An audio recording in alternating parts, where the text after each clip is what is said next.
ನಮಸ್ಕಾರ. ಹಣೆಗೆ ಭಂಡಾರ, ಹೆಗಲಿಗೆ ಕಂಬಳಿ, ಮೊಳಗಿದ ಕುರುಬರ ರಣಕಹಳೆ. ಎಲ್ಲ ಕುರುಬ ಲೀಡರ್ಸ್ ಬಂದ್ರು ಸಿದ್ದರಾಮಯ್ಯ ಯಾಕೆ ಬರಲಿಲ್ಲ? ಸಿಎಂಗೆ ಮೀಸಲಾತಿ ಕಂಟಕ, ಪಂಚ ಸುಳಿಯಲಿ ರಾಜಾಹುಲಿ. ಇದೇ ಹೊತ್ತಿನ ಫೋಕಸ್ 18 ಕುರುಬರ ಎಸ್ಟಿ ರಣಭೇರಿ.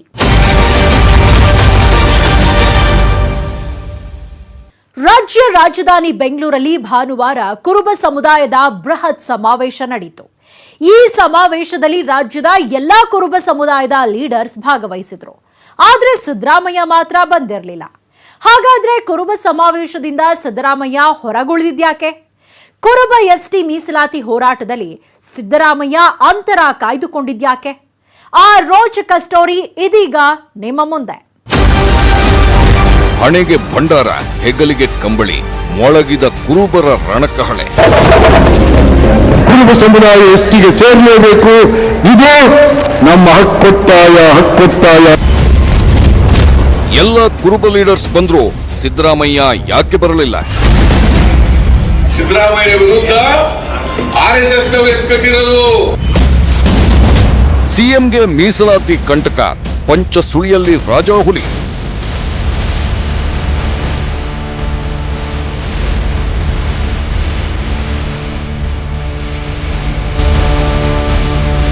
ಹಣೆಗೆ ಭಂಡಾರ, ಹೆಗಲಿಗೆ ಕಂಬಳಿ.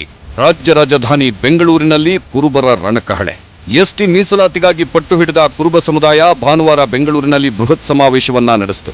ಈ ಸಮಾವೇಶದಲ್ಲಿ ಕುರುಬ ಸಮುದಾಯವನ್ನ ಎಸ್ಟಿಗೆ ಸೇರಿಸಬೇಕೆಂಬ ಒಕ್ಕೂರಲ ಒತ್ತಾಯವನ್ನ ಕುರುಬ ಸಮುದಾಯದ ಮುಖಂಡರು ಮತ್ತು ಸ್ವಾಮೀಜಿಗಳು ಮಾಡಿದ್ವು. ಅಷ್ಟೇ ಅಲ್ಲ, ನ್ಯಾಯ ಸಿಗೋವರೆಗೂ ಈ ಹೋರಾಟ ಮುಂದುವರಿಯುತ್ತೆ ಅನ್ನೋ ಸಂದೇಶವನ್ನ ರಾಜ್ಯ ಹಾಗೂ ಕೇಂದ್ರ ಸರ್ಕಾರಕ್ಕೆ ಕೊಟ್ಟರು. ಅಖಂಡ ಕರ್ನಾಟಕದ 60 ಲಕ್ಷ ಜನಸಂಖ್ಯೆ ಊಟ ಕೇಳ್ತಾ ಇದೀವಿ. ಎಸ್ಟಿ ಅನ್ನುವಂತಹ ಊಟವನ್ನ ಕೇಳ್ತಾ ಇದೀವಿ. ನೀವು ಕೇಂದ್ರ ಸರ್ಕಾರಕ್ಕೆ ನೀವು ಶಿಫಾರಸನ್ನ ಮಾಡಿ. ತಾವೆಲ್ಲ ಬಂದು ಇವತ್ತು ಈ ಸರ್ಕಾರದ ಕಣ್ಣನ್ನ ತರಿಸ್ತಾ ಇದ್ದೀವಿ. ಸರ್ಕಾರ, ರಾಜ್ಯ ಮತ್ತು ಕೇಂದ್ರ ಸರ್ಕಾರಗಳು ತಮ್ಮ ಕಣ್ಣು ತೆರೆಯಬೇಕು.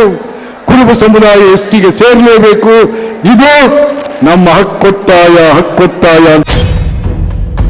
ಹಾಗಾದ್ರೆ ಕುರುಬರ ಎಸ್ಟಿ ಮೀಸಲಾತಿ ಹೋರಾಟ ಸಿಎಂ ಬಿಎಸ್ವೈ ಅವರಿಗೆ ಕಂಟಕವಾಗುತ್ತೆ. ಪಂಚಸುಳಿಯಲ್ಲಿ ಸಿಲುಕಿರೋ ರಾಜಾಹುಲಿಗೆ ಕುರುಬರ ರಣಕಹಳೆ ಎಚ್ಚರಿಕೆಯ ಕರೆಗಂಟೆ ಆಗಿದೆಯಾ? ಈ ಬಗ್ಗೆ ಡೀಟೇಲ್ ಆಗಿ ಹೇಳ್ತೀವಿ. ಆದ್ರೆ ಅದಕ್ಕಿಂತ ಮೊದಲು ಭಾನುವಾರ ಕುರುಬ ಸಮಾವೇಶ ಹೇಗಾಯಿತು? ಈ ಸಮಾವೇಶಕ್ಕೆ ಅಹಿಂದ ನಾಯಕ ಸಿದ್ದರಾಮಯ್ಯ ಯಾಕೆ ಹಿಡಿದಿರೋ ಕುರುಬ ಸಮುದಾಯ ಬೆಂಗಳೂರಲ್ಲಿ ಶಕ್ತಿ ಪ್ರದರ್ಶನ ತೋರಿಸಿದೆ.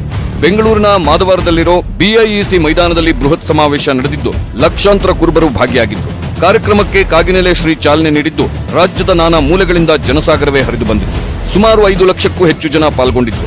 ರಾಜ್ಯ ಸರ್ಕಾರ ನಮ್ಮ ಸಮುದಾಯವನ್ನ ಎಸ್ಟಿಗೆ ಸೇರಿಸಬೇಕೆಂಬ ಶಿಫಾರಸನ್ನ ಕೇಂದ್ರಕ್ಕೆ ಕಳುಹಿಸಬೇಕು. ಸರ್ಕಾರ ನಮ್ಮ ಭರವಸೆಯನ್ನ ಈಡೇರಿಸುತ್ತೆ ಅನ್ನೋ ನಿರೀಕ್ಷೆ ಇದೆ ಅಂತ ಹೇಳಿ ನಿರಂಜನಾನಂದ ಸ್ವಾಮೀಜಿಗಳು ಹೇಳಿದ್ರು. ಈ ಸಮಾವೇಶದಲ್ಲಿ ರಾಜ್ಯದ ಎಲ್ಲಾ ಕುರುಬ ಸಮುದಾಯದ ಮುಖಂಡರು ಹಾಜರಾಗಿದ್ರು. ಅದರಲ್ಲೂ ಸಚಿವ KS Eshwarappa, MTB Nagaraj, R Shankar, Byrathi Basavaraju ಭಾಗಿಯಾಗಿದ್ರು. ಹಾಗೇನೇ ಎಚ್ಎಂ ರೇವಣ್ಣ, ಎಚ್ ವಿಶ್ವನಾಥ್, ಬಂಡೆಪ್ಪ ಕಾಶಂಪುರ್ ಸೇರಿದಂತೆ ರಾಜ್ಯದ ಬಹುತೇಕ ಎಲ್ಲಾ ಕುರುಬ ನಾಯಕರು ಬಂದಿದ್ರು.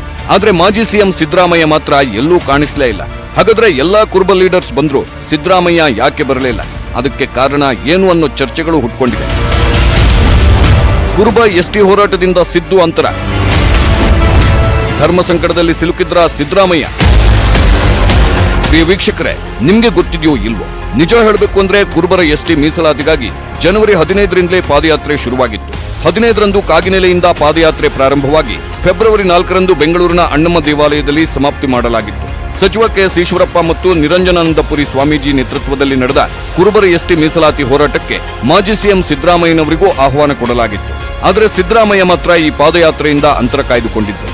ಅದೇ ರೀತಿ ಭಾನುವಾರ ಬೆಂಗಳೂರಿನಲ್ಲಿ ನಡೆದ ಕುರುಬರ ಬೃಹತ್ ಸಮಾವೇಶಕ್ಕೂ ಸಿದ್ದರಾಮಯ್ಯ ಗೈರಾಗಿದ್ರು. ಹಾಗಾದ್ರೆ ಸಿದ್ದರಾಮಯ್ಯ ಕುರುಬರ ಎಸ್ಟಿ ಮೀಸಲಾತಿ ಹೋರಾಟದಿಂದ ದೂರ ಉಳಿದಿದ್ಯಾಕೆ ಗೊತ್ತಾ? ಅದಕ್ಕೆ ಧರ್ಮ ಸಂಕಟವೇ ಕಾರಣನ. ಸಂಕಟ ಅಂದ್ರೆ ಒಂದು ಕಡೆ ಸ್ವಂತ ಸಮುದಾಯ, ಮತ್ತೊಂದು ಕಡೆ ಅಹಿಂದ ವರ್ಗ. ಇವೆರಡರ ನಡುವೆ ಸಿಲುಕಿದ ಸಿದ್ದರಾಮಯ್ಯ ಒದ್ದಾಡುತ್ತಿದ್ದಾರೆ. ಹೀಗಾಗಿನೇ ಈ ಹಿಂದೆ ಸಿದ್ದರಾಮಯ್ಯ ಒಂದು ಮಾತು ಹೇಳಿದ್ರು. ಕುರುಬರ ಎಸ್ಟಿ ಮೀಸಲಾತಿ ಹೋರಾಟದ ಹಿಂದೆ ರಾಜಕೀಯ ಕುತಂತ್ರ ಅಡಗಿದೆ ಅಂತ ಹೇಳಿ ಆರೋಪಿಸಿದ್ರು. ಆ ಮೂಲಕ ಅಹಿಂದ ಮತಗಳನ್ನು ಹೊಡೆಯೋಕೆ ಕುರುಬರನ್ನ ಸಿದ್ದರಾಮಯ್ಯನವರ ವಿರುದ್ಧವೇ ಎತ್ತಿಕಟ್ಟುವ ಹುನ್ನಾರ ತೆರೆಮರೆಯಲ್ಲಿ ನಡೆಯುತ್ತಿದೆ ಅನ್ನೋ ಮಾತುಗಳು ಕೇಳಿ ಬಂದಿದ್ವು. ಅದು ಹೇಗೆ ಅಂದ್ರೆ, ಒಂದೊಮ್ಮೆ ಅಹಿಂದ ನಾಯಕ ಸಿದ್ದರಾಮಯ್ಯ ಕುರುಬರ ಎಸ್ಟಿ ಹೋರಾಟಕ್ಕೆ ಹೋದ್ರೆ ಸಿದ್ದರಾಮಯ್ಯರನ್ನ ಒಂದು ಜಾತಿಗೆ ಮಾತ್ರ ಸೀಮಿತ ಮಾಡಿ ಅಹಿಂದ ವರ್ಗವನ್ನು ಎತ್ತಿಕಟ್ಟೋ ಪ್ಲಾನ್ ಇತ್ತು. ಹಾಗೇನೆ ಸಿದ್ದರಾಮಯ್ಯ ಕುರುಬರ ಎಸ್ಟಿ ಮೀಸಲಾತಿ ಹೋರಾಟಕ್ಕೆ ಹೋಗದಿದ್ರೆ ಸಿದ್ದರಾಮಯ್ಯನವರ ವಿರುದ್ಧ ಕುರುಬ ಸಮುದಾಯವನ್ನೇ ಎತ್ತಿಕಟ್ಟುವ ತಂತ್ರ ಅಡಗಿತ್ತು ಅನ್ನೋ ವಿಶ್ಲೇಷಣೆಗಳಿವೆ. ಇದೇ ಕಾರಣಕ್ಕೆ ಕುರುಬರ ಎಸ್ಟಿ ಹೋರಾಟದಲ್ಲಿ ಆಡಳಿತ ಪಕ್ಷದ ನಾಯಕ ಕೆಎಸ್ ಈಶ್ವರಪ್ಪನವರನ್ನ ಮುಂದೆ ಬಿಟ್ಟು ಸಿದ್ದರಾಮಯ್ಯನವರ ಶಕ್ತಿಯನ್ನ ಕುಗ್ಗಿಸುವ ಯತ್ನ ನಡೆಯುತ್ತಿದೆ ಅನ್ನೋ ಆರೋಪಗಳು ಇವೆ. ಈ ಬಗ್ಗೆ ಸಿದ್ದರಾಮಯ್ಯ ಈ ಹಿಂದೆ ಏನು ಹೇಳಿದ್ರು ಗೊತ್ತಾ? ಅದನ್ನೇ ತೋರಿಸ್ತೀವಿ ನೋಡಿ. ಭೂಶಾಸ್ತ್ರ ಅಧ್ಯಯನದ ರಿಪೋರ್ಟ್ ತರಿಸ್ಕೊಂಡ್ರಿ, ಕೇಂದ್ರ ಶಿಫಾರಸ್ ಮಾಡ್ರಿ, ಯಾರು ಬೇಡ ಅನ್ನೋರು ನಿಮ್ಮನ್ನ. ನಿಮ್ದೇ ಸರ್ಕಾರ ಇದೆಯಲ್ಲ, ಇಲ್ಲಿ ಡೆಲ್ಲಿನಲ್ಲಿ ನಿಮ್ದೇ ಸರ್ಕಾರ ಇದೆಯಲ್ಲ, ಅಲ್ಲಿ ಹೋಗಿ ಕೂತ್ಕೊಂಡು ಆದೇಶ ಮಾಡಿಸ್ರಿ. ಅದು ಬಿಟ್ಬಿಟ್ಟು ಪಾದಯಾತ್ರೆ ಮಾಡ್ತಾರಂತೆ. ಪಾದಯಾತ್ರೆ ಸಿದ್ದರಾಮಯ್ಯ ವಿರುದ್ಧ RSS ನವರು ಎತ್ಕಟ್ಟಿರೋದು. ನಾನು ಯಾವತ್ತೂ ಕೂಡ ಎಸ್ಟಿ ಮಾಡ್ಲಿಕ್ಕೆ ವಿರೋಧ ಇಲ್ಲ. ಕೇಳಿದ್ರಲ್ಲ, ಸಿದ್ದರಾಮಯ್ಯ ಈ ಹಿಂದೆ ಹೇಳಿದ್ದನ್ನ. ಕುರುಬರನ್ನು ಎಸ್ಟಿಗೆ ಸೇರಿಸಿದ್ರೆ ನನ್ನಷ್ಟು ಖುಷಿ ಪಡೋರು ಯಾರೂ ಇಲ್ಲ ಎಂದಿದ್ರು. ಜೊತೆಗೆ ನನಗೆ ಈ ವಿಷಯದಲ್ಲಿ ಯಾವುದೇ ಗೊಂದಲವಿಲ್ಲ. ಕುರುಬರನ್ನು ಎಸ್ಟಿಗೆ ಸೇರಿಸಲು ನನ್ನ ವಿರೋಧವಿಲ್ಲ. ಆದ್ರೆ ಈಗ ಇವರು ಮಾಡುತ್ತಿರೋ ಹೋರಾಟ ಪಾದಯಾತ್ರೆ, ಅದಕ್ಕೆ ಅಗತ್ಯವಿಲ್ಲ. ಇನ್ನೂ ಕೂಡ ಕುಲಶಾಸ್ತ್ರ ಅಧ್ಯಯನ ವರದಿ ಬಂದಿಲ್ಲ. ಈಗಾಗಲೇ 4 ಜಿಲ್ಲೆಗಳದ್ದು ಕಳಿಸಿದ್ದೇವೆ, ಅದೇ ಇನ್ನೂ ಆಗಿಲ್ಲ. ಆದ್ರೆ ಅಗತ್ಯ ಬಿದ್ದಾಗ ಬೀದಿಗಿಳಿದು ಹೋರಾಟ ಮಾಡೋಣ ಅಂತ ಹೇಳಿದ್ರು ಸಿದ್ದರಾಮಯ್ಯ. ಅಷ್ಟೇ ಅಲ್ಲ, ಸಿದ್ದರಾಮಯ್ಯ ಕುರುಬ ಸಮಾಜದ ಸ್ವಾಮೀಜಿಗಳು ಹಾಗೂ ಸಮುದಾಯದ ಎಲ್ಲಾ ಮುಖಂಡರನ್ನ ಎಚ್ಚರಿಕೆಯಿಂದ ಇರಿ ಅಂತ ಕಿವಿಮಾತು ಕೂಡ ಹೇಳಿದ್ರು. ಅದೇ ಟೈಮಲ್ಲಿ ಈಶ್ವರಪ್ಪ ಹಾಗೂ ವಿಶ್ವನಾಥ್ ಹುಟ್ಟುಹಾಕಿದ ಹೋರಾಟ ಇದು ಸಮುದಾಯವನ್ನ ಒಡೆಯುವ ಹುನ್ನಾರ ಎಂದಿದ್ರು. ಜೊತೆಗೆ ನಾನು ಮನವಿ ಮಾಡುತ್ತೇನೆ, ಎಲ್ಲರೂ ಎಚ್ಚರಿಕೆಯಿಂದ ಇರಿ ಅಂತ ಕುರುಬ ಸಮುದಾಯಕ್ಕೆ ಸಿದ್ದರಾಮಯ್ಯ ಮನವಿ ಮಾಡಿಕೊಂಡಿದ್ರು. ಹೀಗಾಗಿನೇ ಸಿದ್ದರಾಮಯ್ಯ ಕುರುಬರ ಎಸ್ಟಿ ಮೀಸಲಾತಿ ಹೋರಾಟದಿಂದ ಅಂತರ ಕಾಯ್ದುಕೊಂಡಿದ್ದಾರೆ. ಆ ಮೂಲಕ ಸಮುದಾಯ ಬಲ ಮತ್ತು ಅಹಿಂದ ಬಲ ಕೈತಪ್ಪಿ ಹೋಗದಂತೆ ಸಿದ್ದರಾಮಯ್ಯ ಚಾಣಕ್ಷತೆ ಮೆರೆದಿದ್ದಾರೆ ಎನ್ನಲಾಗುತ್ತಿದೆ. ಅವ್ರನ್ನು ಕೇಳು, ಮಾಡ್ರವ್ರು ಕೇಳಯ್ಯ, ನಾನು ಕೇಳಿದ್ರೆ ಯಾರು? ನಾನು ವಿರೋಧ ಮಾಡಿಲ್ಲ ಅಂತ ಅನೇಕ ಸಾರಿ ಹೇಳಿದ್ದೀನಿ. ಪದೇ ಪದೇ ಕೇಳಿದ್ರೆ ಏನ್ ಪ್ರಯೋಜನ? ನಾನು ಕುರುಬರನ್ನ ಎಸ್ಟಿ ಸೇರ್ಸಕ್ಕೆ ವಿರೋಧ ಇಲ್ಲ. ಏನಿದು ಕುರುಬರ ಎಸ್ಟಿ ಮೀಸಲಾತಿ ಹೋರಾಟ? ಭಾರತ ಸ್ವಾತಂತ್ರ್ಯ ಪೂರ್ವದಲ್ಲಿ ಬ್ರಿಟಿಷ್ ಸರ್ಕಾರದಲ್ಲಿ ಕುರುಬರನ್ನ ಬುಡಕಟ್ಟು ಜನಾಂಗವೆಂದು ಕರೆದಿತ್ತು. ಜೊತೆಗೆ ದಕ್ಷಿಣ ಭಾರತದ ಅತ್ಯಂತ ಪುರಾತನ ಮೂಲ ನಿವಾಸಿಗಳು ಅರೆನಾಗರಿಕ ಬುಡಕಟ್ಟು ಜನಾಂಗದವರೆಂದು ಅವರು ದಾಖಲಾಗಿದ್ದರು. ಸ್ವಾತಂತ್ರ್ಯ ನಂತರ ಕುರುಬ ಉಪಪಂಗಡದ ಕೆಲವು ಜಾತಿಗಳು ಪರಿಶಿಷ್ಟ ಜಾತಿಗೆ ಸೇರುವುದರೊಂದಿಗೆ ಸರ್ಕಾರದ ಸೌಲಭ್ಯಗಳನ್ನು ಪಡೆಯಲು ಮುಂದಾದವು. ಆದರೆ ನಿಜವಾದ ಕುರುಬರಿಗೆ ಅನ್ಯಾಯವಾಗಿದೆ ಅಂತ ಹೇಳಿ ಕುರುಬ ಸಮಾಜದ ಮುಖಂಡರು ಅಭಿಪ್ರಾಯಪಟ್ಟಿದ್ದಾರೆ. ಕುರುಬ ಸಮಾಜದ ಕುರುಬ, ಗೊಂಡ, ಕಾಡು ಕುರುಬ, ಜೇನು ಕುರುಬ, ಕುರುಂಬನ್ ಮತ್ತು ಕಟ್ಟುನಾಯಕನ್ ಮೂಲ ಜಾತಿಗಳನ್ನು ಕೊಡಗು ಸೇರಿದಂತೆ ರಾಜ್ಯದ 4 ಜಿಲ್ಲೆಗಳಲ್ಲಿ ಮಾತ್ರ ಪರಿಶಿಷ್ಟ ಪಂಗಡಕ್ಕೆ ಸೇರಿಸಲಾಗಿದೆ. ಅದನ್ನ ರಾಜ್ಯಾದ್ಯಂತ ವಿಸ್ತರಿಸಬೇಕು ಅನ್ನೋದು ಕುರುಬ ಮುಖಂಡರು ಮತ್ತು ಸ್ವಾಮೀಜಿಗಳ ಒತ್ತಾಯ. ನಿಮ್ಗೆ ಗೊತ್ತಿರಲಿ, ಸಿದ್ದರಾಮಯ್ಯ ಸಿಎಂ ಆಗಿದ್ದಾಗಲೇ ಕುರುಬರನ್ನ ಎಸ್ಟಿಗೆ ಸೇರಿಸೋಕೆ ಮುಂದಾಗಿದ್ರು. ಅದಕ್ಕಾಗಿ ಕುಲಶಾಸ್ತ್ರ ಅಧ್ಯಯನ ಮಾಡಿಸಿದ್ರು. ಜೊತೆಗೆ ಕೇಂದ್ರಕ್ಕೆ ಶಿಫಾರಸು ಮಾಡಿದ್ರು. ಆದ್ರೆ ಸಿದ್ದರಾಮಯ್ಯ ಸಿಎಂ ಆಗಿದ್ದಾಗ ಕೇಂದ್ರದಲ್ಲಿ ಬಿಜೆಪಿ ಸರ್ಕಾರ ಇತ್ತು. ಹೀಗಾಗಿ ಸಿದ್ದರಾಮಯ್ಯನವರು ಕಳಿಸಿದ ಆ ಶಿಫಾರಸಿಗೆ ಒಪ್ಪಿಗೆ ಸಿಕ್ಕಿರಲಿಲ್ಲ. ಈಗ ರಾಜ್ಯ ಮತ್ತು ಕೇಂದ್ರದಲ್ಲಿ ಬಿಜೆಪಿ ಸರ್ಕಾರವೇ ಇರೋದ್ರಿಂದ ಕುರುಬ ಸಮುದಾಯ ಎಸ್ಟಿ ಮೀಸಲಾತಿಗಾಗಿ ಬೀದಿಗಿಳಿದು ಹೋರಾಟ ಮಾಡುತ್ತಿದೆ. ಸಚಿವರಾದ ಈಶ್ವರಪ್ಪ, ಎಂಟಿಬಿ ನಾಗರಾಜ್ ಸೇರಿದಂತೆ ಕುರುಬ ಸಮುದಾಯದ ಮುಖಂಡರ ಮುಂದಾಳತ್ವದಲ್ಲೇ ಸ್ವಾಮೀಜಿಗಳು ಹೋರಾಟಕ್ಕೆ ಇಳಿದಿದ್ದಾರೆ. ಈಗಲೂ ಕುರುಬ ಸಮುದಾಯಕ್ಕೆ ಎಸ್ಟಿ ಮೀಸಲಾತಿ ಸಿಕ್ಕಿಲ್ಲ ಅಂದ್ರೆ 2023ರ ಸಾರ್ವತ್ರಿಕ ವಿಧಾನಸಭಾ ಚುನಾವಣೆಯಲ್ಲಿ ಕುರುಬರು ಬಿಜೆಪಿ ವಿರುದ್ಧ ತಿರುಗಿ ಬೀಳೋ ಸಾಧ್ಯತೆ ಇದೆ. ಈಗಾಗಲೇ ಪಂಚಸುಳಿಯಲ್ಲಿ ಸಿಲುಕಿರೋ ರಾಜಾಹುಲಿಗೆ ಕುರುಬರ ರಣಕಹಳೆ ಕಂಟಕವಾಗೋ ಭೀತಿ ಎದುರಾಗಿದೆ.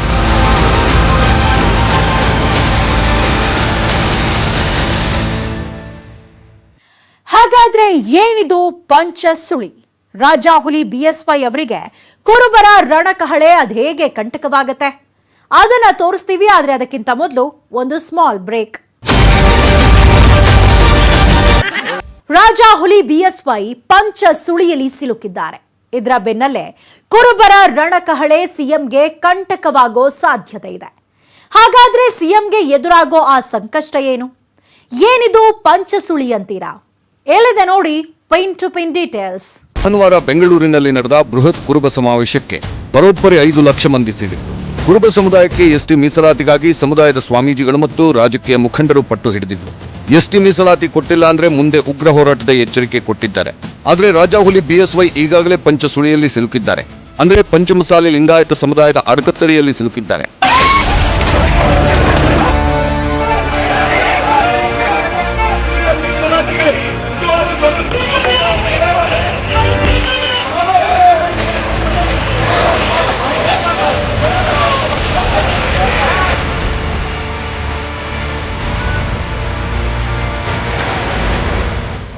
ಕುರುಬ ಸಮುದಾಯ ಎಸ್ಟಿ ಮೀಸಲಾತಿಗಾಗಿ ಪಟ್ಟು ಹಿಡಿದು ಪಾದಯಾತ್ರೆ ನಡೆಸಿದಂತೆಯೇ ಇತ್ತ ಪಂಚಮಸಾಲಿ ಲಿಂಗಾಯತ ಸಮುದಾಯ ಕೂಡ 2A ಮೀಸಲಾತಿಗಾಗಿ ಪಟ್ಟು ಹಿಡಿದಿದೆ.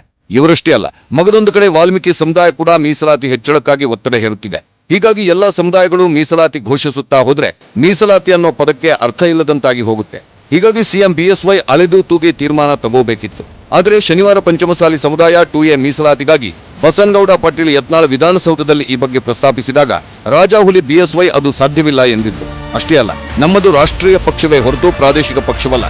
ಯಾವುದೇ ವಿಚಾರವನ್ನಾಗಲಿ ಪ್ರಧಾನಿಯ ಸಲಹೆ ಪಡೆದೇ ತೀರ್ಮಾನ ಕೈಗೊಳ್ಳಬೇಕಾಗುತ್ತೆ ಅಂತ ಹೇಳೋ ಮೂಲಕ ನನ್ನಿಂದ ಏನೂ ಸಾಧ್ಯ ಇಲ್ಲ ಅನ್ನೋ ಸಂದೇಶ ರವಾನಿಸಿದ್ರು. ಇದೊಂದು ರಾಷ್ಟ್ರೀಯ ಪಕ್ಷ ಸನ್ಮಾನ್ಯ ಅಧ್ಯಕ್ಷ, ಇದೊಂದು ರೀಜನಲ್ ಪಾರ್ಟಿ ಅಲ್ಲ. ಯಾವುದೇ ಇಶ್ಯೂಗಳು ಬಂದರೂ ಸಹ ಅದನ್ನು ಕೇಂದ್ರದಲ್ಲಿ ಪ್ರಧಾನಿಯವರ ಉಳಿದಂಥವರ ಸಲಹೆಗಳನ್ನ ತಗೊಂಡೇ ನಾನು ತೀರ್ಮಾನ ತಗೊಳ್ಬೇಕಾಗತ್ತೆ. ಇದು ಯಾವುದಕ್ಕೂ ಯಾವುದೇ ತೀರ್ಮಾನವನ್ನು ಕೈಗೊಳ್ಳುವಂಥ ಅಧಿಕಾರ ನನಗಿಲ್ಲ. ಯಾರು ಬೇಕೋ ಕರ್ಕೊಂಡು ಹೋಗಿ ಕೇಂದ್ರದ ನಾಯಕನ ಭೇಟಿ ಮಾಡಿ. ನಾನಂತೂ ಇಲ್ಲಿ ಕುಂತು ಇದ್ಯಾವುದೇ ಸಮಸ್ಯೆಗೆ ಪರಿಹಾರ ಮಾಡೋಕ್ಕಾಗೋದಿಲ್ಲ ಅನ್ನೋದನ್ನು ಸ್ಪಷ್ಟವಾಗಿ ಬಿಎಸ್ವೈ ಹೀಗೆ ಹೇಳುತ್ತಿದ್ದಂತೆ ಜಯಮೃತ್ಯುಂಜಯ ಸ್ವಾಮೀಜಿಯವರು ಮುಖ್ಯಮಂತ್ರಿಗಳ ರಾಜೀನಾಮೆಗೆ ಆಗ್ರಹಿಸಿದ್ದಾರೆ. ವಯೋಸಹಜ ಕಾಯಿಲೆಯಿಂದ ಬುದ್ಧಿ ಭ್ರಮಣೆಯಿಂದ ನರಳುತ್ತಿದ್ದಾರೆ ಅಂತ ಅನುಮಾನ ವ್ಯಕ್ತವಾಗ್ತಿದೆ. ಹಾಗಾಗಿ ಕೇಂದ್ರ ಸರ್ಕಾರ ಇದುವರೆಗೂ ನಮ್ಮ ಯಡಿಯೂರಪ್ಪನವರು ಮುಖ್ಯಮಂತ್ರಿ ಮಾಡಿದ್ದನ್ನು ಸಾಕು. ಕೂಡಲೇ ಸನ್ಮಾನ್ಯ ಪ್ರಧಾನಮಂತ್ರಿಗಳು, ಸನ್ಮಾನ್ಯ ಗೃಹ ಸಚಿವರು, ಸನ್ಮಾನ್ಯ ರಾಷ್ಟ್ರಾಧ್ಯಕ್ಷ ನಡ್ಡಾ ಅವರು ಅವರನ್ನ ವಿಮುಕ್ತಗೊಳಿಸಿ, ಅವರನ್ನ ಗೌರವಯುತವಾಗಿ ಅವರನ್ನ ಪದಚ್ಯುತಿಗೊಳಿಸಿ ಮತ್ತೊಬ್ಬ ಸಮರ್ಥ, ಮತ್ತೊಬ್ಬ ಮಾಸ್ತಿ ಲಿಂಗಾಯತರನ್ನ ಇವತ್ತು ಮುಖ್ಯಮಂತ್ರಿ ಮಾಡುವಂತಿದ್ದ ಪ್ರಯತ್ನವನ್ನು ಪಡಬೇಕು ಅಂತ ಹೇಳಿ ನಾನು ಆಗ್ರಹ ಮಾಡ್ತೀನಿ. ಹೀಗೆ ಸ್ವಾಮೀಜಿಗಳು ಬಿಎಸ್ವೈ ರಾಜೀನಾಮೆಗೆ ಆಗ್ರಹಿಸಿದ್ದೇ ತಡ ರಾಜಾಹುಲಿ ಬಿಎಸ್ವೈ ಉಲ್ಟಾ ಹೊಡೆದಿದ್ರು.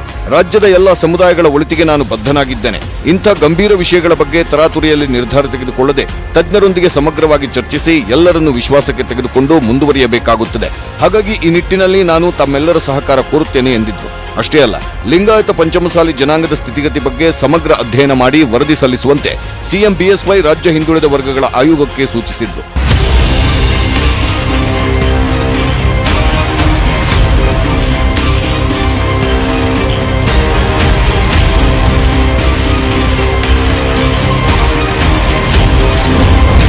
ಕುರುಬ ಸಮುದಾಯಕ್ಕೂ ಸಿಗುತ್ತಾ ಮೀಸಲಾತಿ? ಹೌದು, ಪಂಚಮಸಾಲಿ ಸಮುದಾಯದ ಹಾಗೆಯೇ ಕುರುಬ ಸಮುದಾಯದ ಮುಖಂಡರು ಮತ್ತು ಸ್ವಾಮೀಜಿಗಳು ಕೂಡ ಮೀಸಲಾತಿಗಾಗಿ ಪಾದಯಾತ್ರೆ ಮಾಡಿದ್ರು. ಆದರೆ ಇದುವರೆಗೂ ಕುರುಬ ಸಮುದಾಯದ ಮೀಸಲಾತಿ ಬಗ್ಗೆ ರಾಜಾಹುಲಿ ಬಿಎಸ್ವೈ ಯಾಕೆ ಯಾವುದೇ ಭರವಸೆ ಕೊಟ್ಟಿಲ್ಲ ಅನ್ನೋ ಚರ್ಚೆಗಳು ನಡೀತಾ ಇವೆ.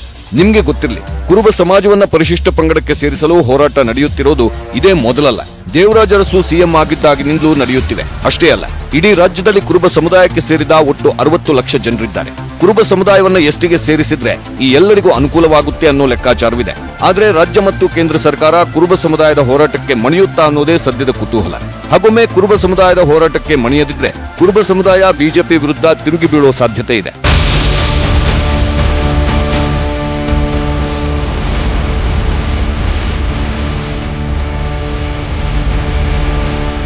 ಇನ್ನು ಕುರುಬ ಸಮುದಾಯದ ಎಸ್ಟಿ ಮೀಸಲಾತಿ ಹೋರಾಟದಲ್ಲಿ ನೇರವಾಗಿ ಭಾಗಿಯಾಗಿರದ ಅಹಿಂದ ನಾಯಕ ಸಿದ್ದರಾಮಯ್ಯ ಬಿಜೆಪಿ ವಿರುದ್ಧ ತಿರುಗಿ ಬಿದ್ದಿದ್ದಾರೆ.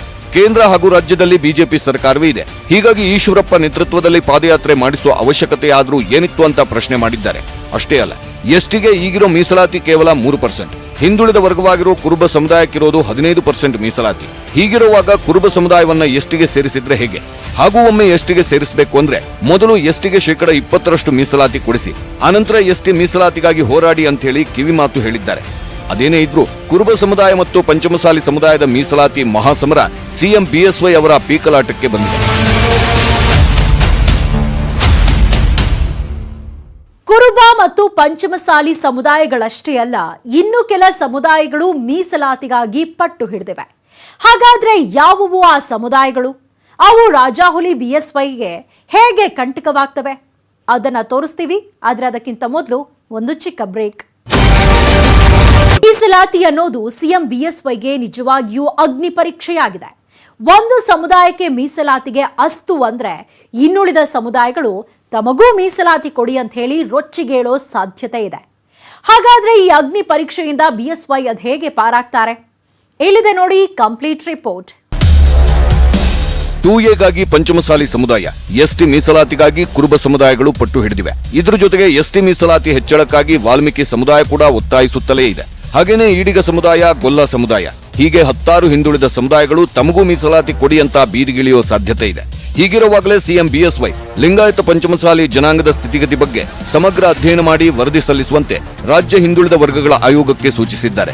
ಹಾಗಾದ್ರೆ ಕುರುಬ ಮತ್ತು ವಾಲ್ಮೀಕಿ ಸಮುದಾಯಗಳ ಹೋರಾಟಕ್ಕೆ ಬಿಎಸ್ವೈ ಯಾಕೆ ಮಣಿದಿಲ್ಲ ಅನ್ನೋ ಅನುಮಾನಗಳು ಕಾಡುತ್ತವೆ. ನಿಮ್ಗೆ ಗೊತ್ತಿರಬಹುದು, ವಾಲ್ಮೀಕಿ ಸಮುದಾಯದ ಮುಖಂಡರು ಕೂಡ ಮೀಸಲಾತಿ ಹೆಚ್ಚಳಕ್ಕಾಗಿ ಪಟ್ಟು ಹಿಡಿಯುತ್ತಿದ್ದಾರೆ. ಸಚಿವ ಶ್ರೀರಾಮುಲು, ರಮೇಶ್ ಜಾರಕಿಹೊಳಿ ಸೇರಿದಂತೆ ವಾಲ್ಮೀಕಿ ಸ್ವಾಮೀಜಿಗಳು ಮೀಸಲಾತಿ ಹೆಚ್ಚಳ ಸಂಬಂಧ ಕೇಂದ್ರಕ್ಕೆ ಶಿಫಾರಸು ಮಾಡುವಂತೆ ಸಿಎಂಗೆ ಒತ್ತಡ ಹೇರಲು ಮುಂದಾಗಿದ್ದಾರೆ. ಈ ಬಗ್ಗೆ ಡಿಸಿಎಂ ಅಶ್ವತ್ಥನಾರಾಯಣ ಪ್ರತಿಕ್ರಿಯೆ ಏನು ಗೊತ್ತಾ? ಕೆಲವೊಂದು ಕಡೆ ಸರ್ಕಾರದ ಮೇಲೆ ಒತ್ತಾಯ ತಂದಾಗ ಇನ್ನು ಹೆಚ್ಚಿನ ರೀತಿ ಸವಲತ್ತುಗಳನ್ನು, ನ್ಯಾಯವನ್ನು ಪಡೀಲಿಕ್ಕೆ ಸಾಧ್ಯವಾಗುತ್ತೆ ಅನ್ನುವಂಥ ಒಂದು ಕಲ್ಪನೆಯಲ್ಲಿ ಎಲ್ಲ ಜಾತಿ ಜನಾಂಗದವರು ಪ್ರಯತ್ನಗಳು ನಡೀತಾ ಇರುತ್ತೆ. ನಮ್ಮ ಸನ್ಮಾನ್ಯ ಮುಖ್ಯಮಂತ್ರಿಗಳು ಈಗಾಗಲೇ ಹೇಳಿಕೆಯನ್ನು ಕೊಟ್ಟಿದ್ದಾರೆ. ಇದನ್ನು ವೈಜ್ಞಾನಿಕವಾಗಿ ಪರಿಶೀಲನೆಯನ್ನು ಮಾಡಿ, ಅಧ್ಯಯನವನ್ನು ಮಾಡಿ ನ್ಯಾಯ ಸಿಗಬೇಕು. ಆ ನ್ಯಾಯ ಸಿಗಲಿಕ್ಕೆ ಏನು ಮಾಡಬೇಕಾಗಿದೆಯೋ ಕ್ರಮವನ್ನು ವಹಿಸುವಂಥ ನಾವು ಸರ್ಕಾರ ಮಾಡ್ತೀವಿ. ಅದೇನೇ ಇರಲಿ, ಮೀಸಲಾತಿ ಅನ್ನೋದು ಸಿಎಂ ಬಿಎಸ್ವೈಗೆ ಸೆರಗಿನ ಕೆಂಡವಾಗಿ ಮಾರ್ಪಟ್ಟಿದೆ. ಈ ಸಮಸ್ಯೆಯನ್ನ ಅದು ಹೇಗೆ ನಿವಾರಿಸುತ್ತಾರೆ ಅನ್ನೋದನ್ನ ಕಾದು ನೋಡಬೇಕಾಗಿದೆ.